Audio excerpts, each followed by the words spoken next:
Assalamualaikum warahmatullahi wabarakatuh. Alhamdulillah. Wassalatu wassalamu ala asrafil anbiya wal mursalin Sayyidina Muhammadin wa ala alihi wa sahbihi ajma'in. Amma ba'du. Farabbi syrah li sadri wa yassir li amri wahlul 'uqdatam min lisani yafqahu qawli. Bapak Ibu yang dirahmati Allah Subhanahu wa taala, serta yang saya cintai, adik-adikku sekalian, mudah-mudahan kalian semua dalam keadaan bergembira, yaitu dalam rangka Gema 10 Muharram menyantuni anak-anak yatim. Dan juga mudah-mudahan acara kita ini dari awal hingga akhir mudah-mudahan dalam keadaan baik dan lancar. Pertama-tama marilah kita panjatkan puja serta rasa syukur kehadirat Allah Subhanahu wa taala yang telah memberikan kita panjang umur dalam keadaan taat beribadah kepada Allah Subhanahu wa taala. Kita diberikan nikmat iman dan Islam, nikmat panjang umur, nikmat sehat wal afiat. Salawat serta salam mari kita limpah curahkan kepada junjungan Nabi besar kita yang agung, Nabi mulia Nabi Muhammad sallallahu alaihi wasallam yang dimuliakan Allah Subhanahu wa taala. Mudah-mudahan kita semua selaku umat baginda Rasulullah sallallahu alaihi wasallam kelak kita mendapatkan syafaatul uzmah di yaumil kiamat nanti, amin ya rabbal alamin. Bapak Ibu yang berbahagia serta anak-anakku yang saya cintai, bahwa kata yatim di dalam Al-Quran itu berbentuk jamak sebanyak 14 kata yatim berbentuk jamak, dan juga kata yatim berbentuk tunggal di dalam Al-Quran sebanyak 9 kali dinyatakan dalam Al-Quran, sehingga jumlah kata yatim di dalam Al-Quran sebanyak 23. Allah Subhanahu wa taala berfirman dalam Quran surat Al-Baqarah ayat 220. A'udzubillahi minasyaitonirrajim. Bismillahirrahmanirrahim. Yas'alunaka 'anil yatama. Kul islahun lahum khair. Di mana Allah Subhanahu wa taala berfirman dalam Quran surat Al-Baqarah yang artinya, ketika ada yang bertanya tentang anak yatim, bahwa katakanlah kepada mereka, wahai Muhammad, yang memelihara anak yatim adalah suatu kebajikan. Dan Allah Subhanahu wa taala berfirman dalam Quran surat Al-Baqarah ayat 83, di mana Allah Subhanahu wa taala berfirman, a'udzubillahi minasyaitonirrajim, bismillahirrahmanirrahim. La ta'buduna illallah wa bil walidaini ihsanan wa zil qurba wal yatama wal masakini wa qulu linnasi husna. Di mana Allah Subhanahu wa taala berfirman yang artinya, hendaklah kamu beribadah kepada Allah Subhanahu wa taala dan jangan menyembah selain daripada Allah Subhanahu wa taala. Kemudian berbuat baiklah kamu kepada orang tua dan kerabat tetangga. Kemudian kita harus berbuat baik menyantuni anak yatim, dan juga kita harus berbuat baik kepada sesama manusia. Ini adalah peringatan bahwa menyantuni mereka adalah suatu kemuliaan, mendidik mereka, memberikan uang jajan kepada mereka adalah suatu kemuliaan. Dan juga Rasulullah sallallahu alaihi wasallam menyatakan dalam suatu hadisnya, ana waqafil yatim fil jannah kahatain, seperti dua jari, yaitu jari telunjuk dan jari tengah. Ana waqafil yatim fil jannah kahatain hakaza, saya bersama orang yang menyantuni anak yatim. Betapa dekatnya orang yang menyantuni, yang peduli akan anak yatim, bersama Rasulullah Shallallahu Alaihi Wasallam di dalam surganya Allah Subhanahu Wa Taala. Bapak Ibu yang dirahmati Allah Subhanahu Wa Taala, ada kisah di mana anak kecil bermain dengan teman-temannya. Teman-temannya bergembira pada saat gembira riang ia bersama orang tuanya. Anak tersebut diperhatikan oleh Rasulullah Shallallahu Alaihi Wasallam dan anak tersebut tidak tahu bahwa yang memperhatikan adalah Rasulullah Shallallahu Alaihi Wasallam. Kemudian Rasulullah Shallallahu Alaihi Wasallam tersentuh hatinya dan menghampiri mereka. Mereka bergembira riang dan ada salah satu anak tidak dengan bergembira riang bersama bapaknya. Salah satu anak yaitu ia bersedih di tengah-tengah anak-anak yang bergembira. Pada saat itu ditanya, "Wahai nak, kenapa kamu bersedih? Engkau tidak sama dengan yang lainnya. Yang lainnya pada bergembira riang bermain dengan orang tuanya. Engkau tidak demikian." Dilihat orang tersebut atau anak tersebut dalam keadaan bersedih.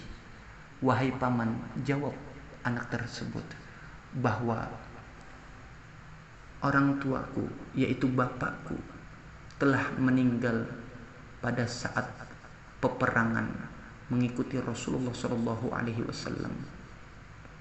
Anak itu memberikan kejelasan bahwa bapaknya terbunuh hendak peperangan bersama Rasulullah Shallallahu Alaihi Wasallam.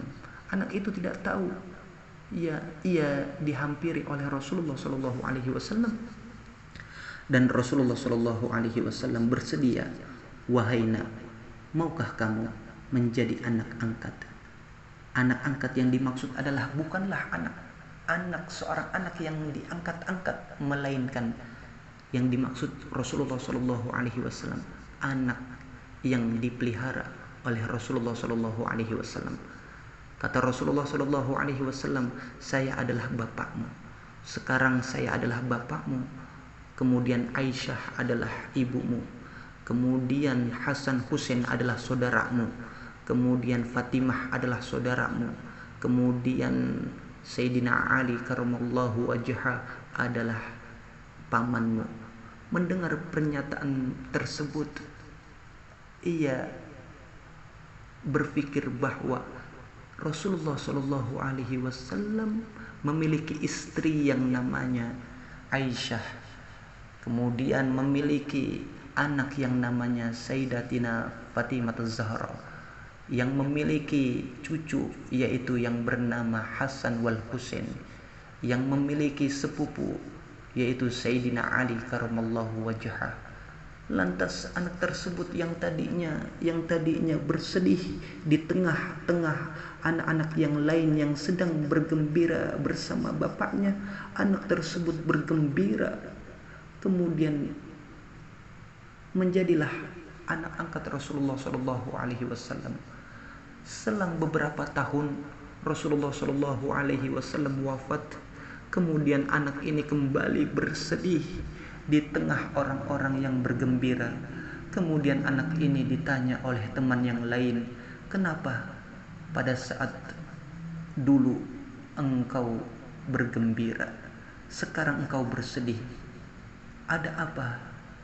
Kemudian anak tersebut memberikan alasan bahwa saya bersedih, Rasulullah Shallallahu Alaihi Wasallam telah wafat. Anak-anak yang lain yang bergembira ingin sekali menjadi anak asuhnya Rasulullah Shallallahu Alaihi Wasallam. Kemudian ia kepingin menjadi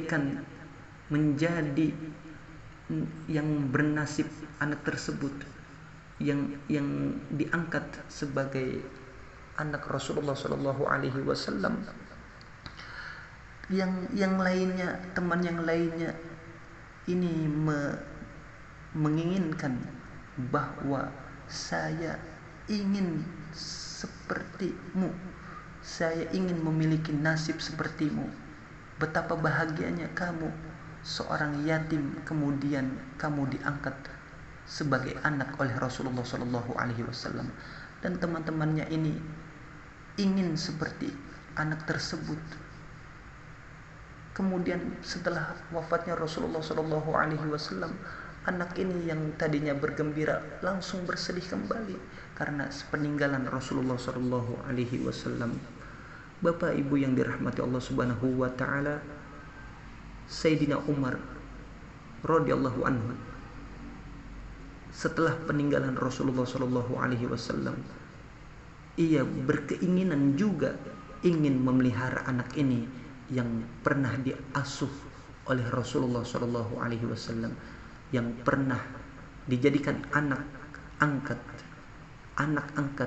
bukan anak yang diangkat-angkat, melainkan anak yang dipelihara oleh Rasulullah Shallallahu Alaihi Wasallam. Teman-temannya pada iri dengan nasib yang dimiliki orang tersebut. Nasibnya ia sebagai anak yatim yang diangkat sebagai anak oleh Rasulullah Shallallahu Alaihi Wasallam. Bahkan teman-temannya pingin senasib, kalau begitu saya ingin menjadi anak yatim. Pada saat itu ia pingin juga diangkat sebagai anak Rasulullah Shallallahu Alaihi Wasallam. Kesimpulannya adalah bahwa kewajiban seorang muslim yaitu peduli akan anak yatim, kalau bisa, yaitu membiayai mereka sebagai generasi penerus, sebagai generasi yang boleh dikatakan anak yatim yang terdidik. Mendidik mereka adalah suatu keistimewaan, memelihara mereka, memberikan jajan kepada mereka, suatu kemuliaan bersama dengan Rasulullah Shallallahu Alaihi Wasallam, seperti dua jari, yaitu jari telunjuk dan jari tengah. Betapa dekatnya orang yang memelihara anak yatim, orang yang peduli dengan anak yatim. Ana wa kafil yatim fil jannah kahataini, bahwa sesungguhnya aku bersama orang yang memelihara anak yatim di dalam surga seperti dua jari ini, yaitu jari telunjuk dan jari tengah. Bapak Ibu yang dirahmati Allah Subhanahu wa Ta'ala, bahwa memelihara anak yatim, sekali lagi, yaitu sudah sepatutnya kita peduli akan mereka. Inilah yang dapat saya sampaikan dalam kisah tersebut. Marilah kita mulai dari saat ini harus bisa menyayangi mereka, merawat mereka, memberikan perhatian kepada mereka. Demikian. Wabillahi taufiq wal hidayah. Assalamualaikum warahmatullahi wabarakatuh.